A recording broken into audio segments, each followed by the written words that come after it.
How are you, gang? It's your old pal, the trooper, the host of the worst, here for round 76! Today, we're going to talk about Sqoon. S-Q-O-O-N.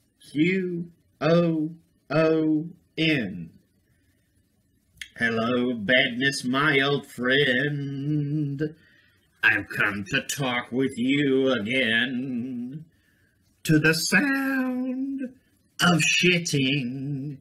This game is horribly bad, stupid, utterly pathetic. Good lord. They ripped off Gradius. They ripped off Life Force. They ripped off... Hell, they even ripped off Galaga. Which, those are great games, don't get me wrong. They're worth ripping off, but don't be so obvious everyone in the entire world can tell from the first screen that it's a ripoff. I mean, a lot of the enemies use exactly the same movements as they use in the first Gradius with the swirling, flying movement. And essentially, it's a reskin of the same game.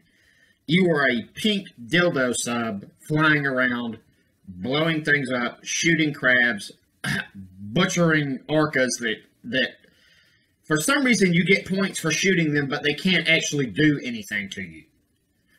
So, you know, I don't get it. I don't get it. It's worse than Waterworld. It sucks worse than a whirlpool. Overall design, 3.5 flushes. The only reason, absolutely period, that I did.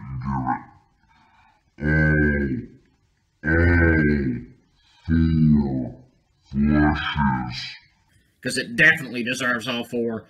Is I give it a little slack for its originality. The entirety of the game takes place underwater. And all of the enemies are water.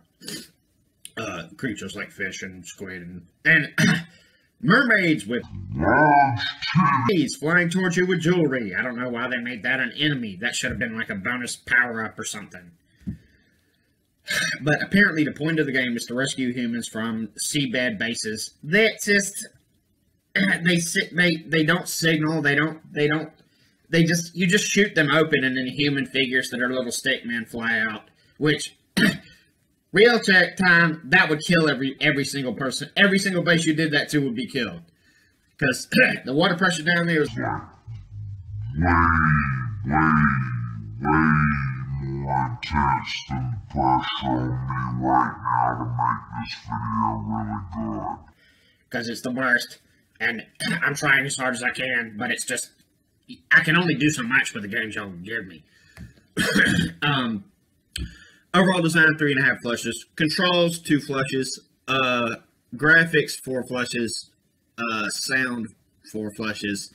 One of the big errors that the game designers made was, except for at a certain level having an ocean base you have to fight at the end, there are no bosses.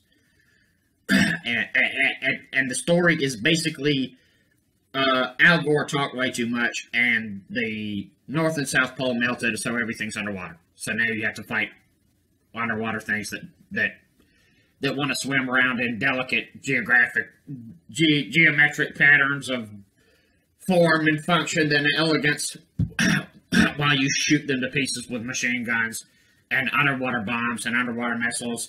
And don't forget, crab time. There are some crabs. Crab people. Okay, they're not crab people, but they are crabs.